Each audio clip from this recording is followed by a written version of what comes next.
A segunda é essa: vocês também não podem parar. Depois que vocês saíram da cidade, não parem.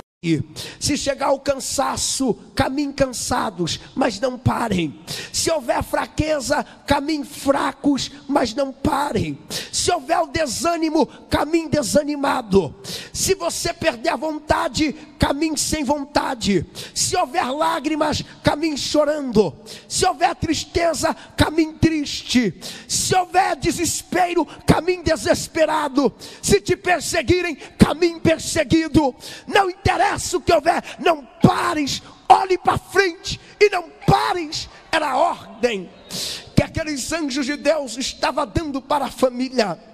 Mas diz o texto bíblico no capítulo 19 e o verso de número 26 do livro do Gênesis, que quando a família estava caminhando, bem no meio da caminhada, a mulher de Ló resolve desobedecer em um único gesto as ordenanças, as duas que o anjo havia lhe dado.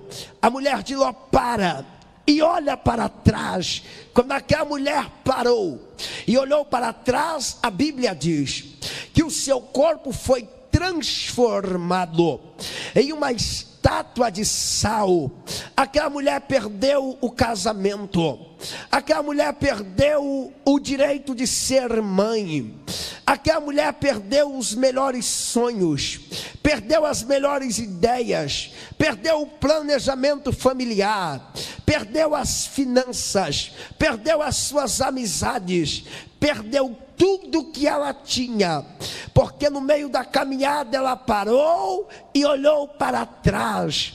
Quando passa-se muitos séculos e anos, e o Senhor Jesus está pregando e falando do seu reino, em Lucas capítulo de número 18, 17 e o verso 32, quando ele usa a expressão e diz: lembrai-vos da mulher de Ló, o que ele queria dizer com isso? Nada mais e nada menos que: se vocês quiserem participar do meu reino, nunca deverão olhar para trás e nunca deverão pararem.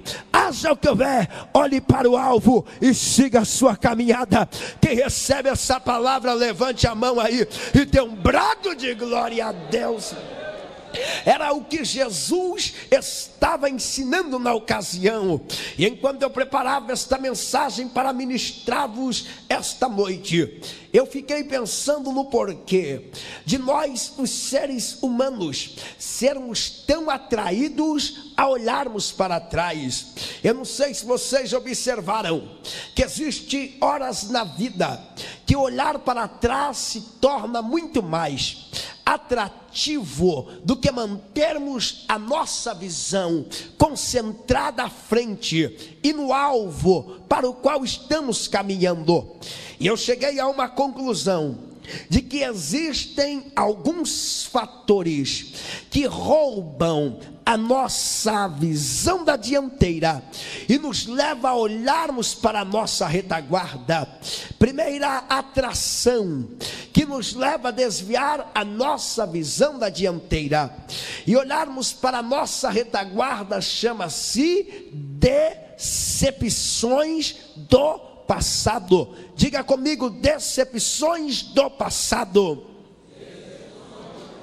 É o primeiro fator que tira a nossa visão da dianteira e nos leva a olharmos para trás. Vocês sabiam que nós temos mais habilidades de lembrar das decepções do nosso passado do que de qualquer outro momento da nossa existência? As decepções são as lembranças mais presentes que existem na nossa memória. Nada é tão presente na nossa memória quanto as decepções do nosso passado. Se eu fizesse algumas perguntas aqui esta noite, nós iríamos concluir exatamente que nós lembramos mais das decepções do nosso passado do que dos momentos de alegria, dos momentos de felicidade, de conquistas e de vitórias. Se eu perguntasse aqui esta noite, quantos aqui se lembram do dia mais mais feliz que viveu em toda a sua vida? Eu sei que poucos levantariam as mãos, porém se eu invertesse a pergunta e dissesse quantos aqui se lembram do dia mais triste que viveu em toda a sua vida, a maioria levantariam as suas mãos, porque lembram do dia mais triste, mas não lembram-se do dia mais feliz.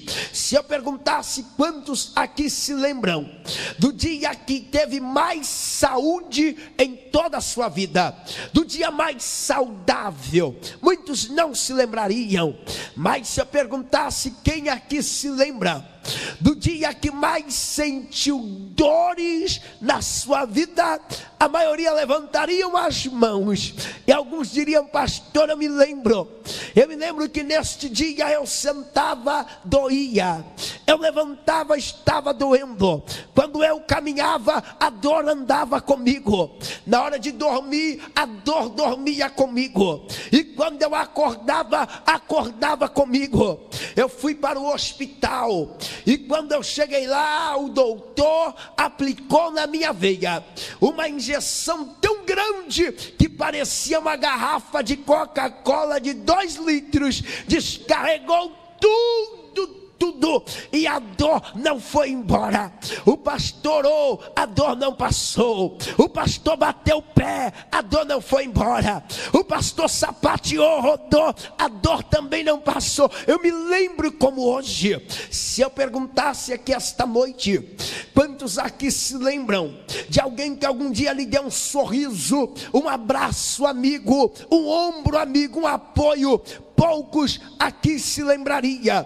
Mas se eu perguntasse quantos aqui se lembram de alguém que algum dia lhe tratou pior do que se trata um cachorro de rua, de alguém que lhe colocou mais baixo que um tapete para pisar em cima, de alguém que lhe disse palavras que jamais deveria ter te dito, de alguém que lhe tratou de maneira que jamais deveria ter te tratado?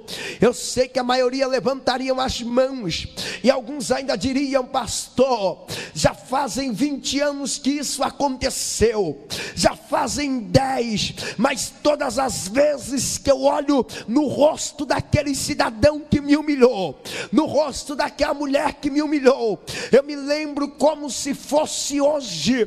Eu marquei no meu diário, eu anotei na minha agenda, não tem como eu esquecer o dia que eu fui humilhado, o dia que eu fui humilhada, o dia que eu fui maltratado, o dia que eu fui maltratada. Escute-me, vocês sabiam que as decepções do nosso passado, quando lembradas constantemente, elas atrapalham todas as diretrizes da nossa vida? Eu vou dar alguns exemplos.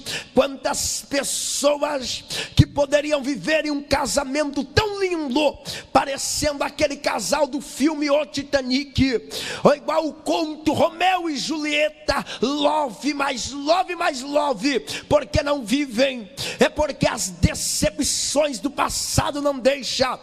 Todas as vezes que o casal senta para conversar na mesa do jantar ou do café, a conversa é em torno das decepções do passado. É que no passado você me traiu com aquela feiosa, no passado você fez, eu não esqueço, não sai da minha memória.